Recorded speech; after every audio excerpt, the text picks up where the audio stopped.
प्यारे मित्रों, ओम नमस्ते। मैं आलोक कुमार पटवा आज आप सबके समक्ष प्रस्तुत हुआ हूँ योग विषय से संबंधित एक अत्यंत ही महत्वपूर्ण विषय को लेकर के, और वह विषय है वैराग्य। जी हाँ, वह विषय है वैराग्य। तो मित्रों, आज के इस व्याख्यान में हम आप चर्चा करेंगे कि सामान्य रूप से हम आप वैराग्य किससे कहते हैं, और साथ ही साथ ये भी जानेंगे कि महर्षि पतंजलि जी ने वैराग्य को किस तरीके से परिभाषित किया है। तो चलिए प्रारंभ करते हैं। सबसे पहले हम आप जानते हैं कि हम आप सामान्य रूप से वैराग्य किसे कहते हैं। तो मित्रों, साधारण सी बात है, जब कभी भी वैराग्य की चर्चा होती है तो हमारे आपके मस्तिष्क में यही विचार आता है कि इस धन दौलत को छोड़ करके अपनी स्त्री, पुत्र, धन संपत्ति इत्यादि जो भी आपके पास है, इन सब को छोड़ करके सन्यासी या वैरागी हो जाना, कहीं जंगल में चले जाना ही वैराग्य है। किंतु यह वास्तविक वैराग्य नहीं होता है, क्योंकि हम जंगल में रहते हुए भी इन सब की कामना हमारे मन में कहीं ना कहीं बनी रहती है। हम पछताते रहते हैं कि काश मैं पुनः वापस लौट जाता अपने गृहस्थ आश्रम में। मेरे बच्चे क्या कर रहे होंगे, मेरी पुत्री क्या कर रही होगी, मेरी स्त्री, मेरे बच्चे क्या कर रहे होंगे। तो यह वास्तविक वैराग्य नहीं होता, क्योंकि इसमें जो होता है, क्योंकि ये ज़बरदस्ती का लिया गया वैराग्य होता है। परिवार से, घर से, धन से, दौलत से ऊब करके लिया गया वैराग्य होता है। तो यह वैराग्य वास्तविक वैराग्य नहीं होता है। ठीक है, तो इन्हीं सब परिस्थितियों को देखते हुए महर्षि पतंजलि जी ने एक परिभाषा प्रस्तुत की, और वह परिभाषा उन्होंने अपने योग दर्शन के प्रथम पाद अर्थात समाधि पाद के सूत्र संख्या 15 में उन्होंने वैराग्य के वास्तविक स्वरूप को प्रकट करते हुए कहा कि दृष्टानुश्रविक विषय वितृष्णस्य वशीकार संज्ञा वैराग्यम।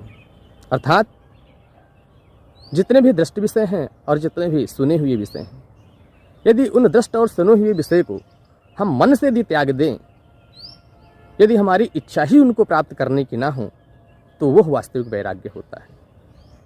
वास्तविक वैराग्य वह वैराग्य होता है जिसमें हम आप मन और चित्त से बिल्कुल इस संसार सागर को छोड़ दें, चाहे वो स्त्री हो, पुरुष हो, बच्चे हों इत्यादि, कुछ भी हो, कोई भी लुभावनी वस्तु हो।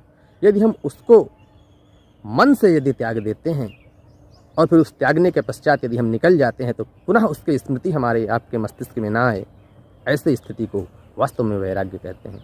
तो उन्होंने कहा कि दृष्टानुश्रविक विषय वितृष्णस्य वशीकार संज्ञा वैराग्यम। अर्थात देखे हुए तथा सुने हुए विषयों को प्राप्त करने की इच्छा का ना होना, इस प्रकार से पूर्ण रूप से वश में किए गए चित्त की जो स्थिति होती है, उसी स्थिति को ही वास्तव में वैराग्य कहते हैं।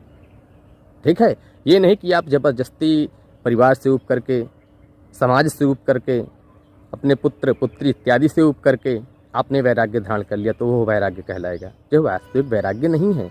वास्तविक वैराग्य तो वह वैराग्य है जिसमें आप मन से इन सबको त्याग दें और पुनः फिर इस संसार सागर में वापस आने की आपकी इच्छा ही ना हो, वह वास्तविक वैराग्य होता है। और ऐसा जो वैराग्य होता है, पूर्ण रूप से अपने वश में चित्त को करके जो किया गया वैराग्य होता है, वही वास्तविक वैराग्य होता है। और इस वैराग्य को वशीकार वैराग्य कहते हैं, या कि अपर वैराग्य कहते हैं। ये जो वैराग्य होता है, हमारा आपका चित्त की एकाग्र अवस्था को या कि संप्रज्ञा समाधि में प्राप्त होता है, जो कि वशीकार वैराग्य होता है।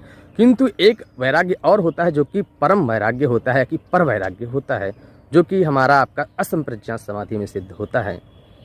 ठीक है, उसमें फिर क्या होता है, उसमें भी गुणों से भी तृष्णा, गुणों से भी पूर्ण तृष्णा हो जाती है।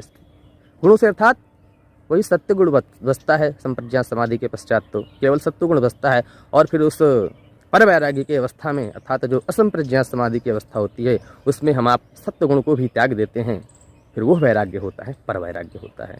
तो यहाँ पर दो बातें ध्यान देने वाली हैं कि अभी जो मैंने वैराग्य का स्वरूप बताया, इसमें दृष्ट विषय और आनुश्रविक विषय, ये दो विषय बताएं, तो हम आप जान लेते हैं कि दृष्टि विषय कौन से होते हैं और आनुश्रविक विषय कौन से होते हैं, जिनसे हमको आपको वैराग्य धारण करना है।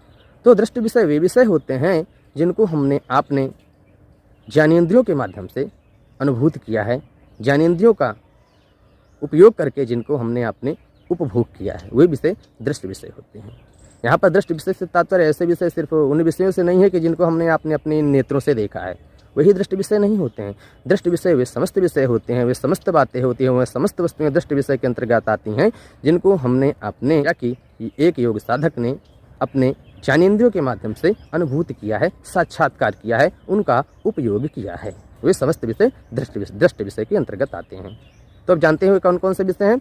जैसे हमारा आपका हो गया कि स्त्री हो गई, पुरुष हो गए, बच्चे हो गए, है ना, धन दौलत हो गया, स्मार्टफोन हो गया, लैपटॉप हो गया, घोड़ा हो गया, गाड़ी हो गए, बंगला हो गए, इत्यादि जितने भी सांसारिक इस संसार में जितने भी सुखकारी वस्तुएं हैं, उन समस्त वस्तुओं को हम आप दृष्ट विषय के अंतर्गत रख सकते हैं। अब बात आती है आनुश्रविक विषय कौन है। तो आनुश्रविक विषय वे विषय हैं जिनको हमने आपने सिर्फ सुना है।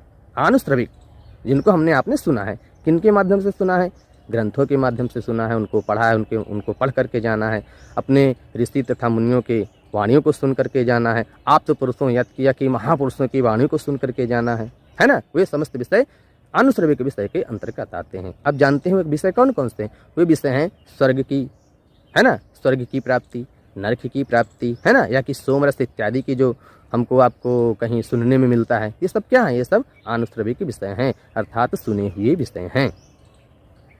ठीक है। तो प्यारे मित्रों, इस प्रकार से हमने देखा कि सामान्य जीवन में हम आप वैराग्य किसे कहते हैं और वास्तविक जीवन में वैराग्य क्या क्या स्वरूप होना चाहिए, उस विषय को हमने आपने समझा कि महर्षि पतंजलि जी ने योग के अंतर्गत वैराग्य के वास्तविक स्वरूप को किस तरीके से परिभाषित किया है। तो अब आशा करता हूँ कि यह जो विषय मैंने आपके समक्ष प्रस्तुत किया है आप लोगों को सुनकर अच्छा लगा होगा। यदि यह वीडियो आपको अच्छा लगे तो वीडियो को लाइक कीजिएगा, चैनल को सब्सक्राइब कीजिएगा और जितना अधिक से अधिक हो सके इस वीडियो को योग के मित्रों तक, योग के जिज्ञासुओं तक, अपने विद्यार्थियों तक इसको अग्रेसित कीजिएगा, फॉरवर्ड कीजिएगा। सभी को ओम नमस्ते।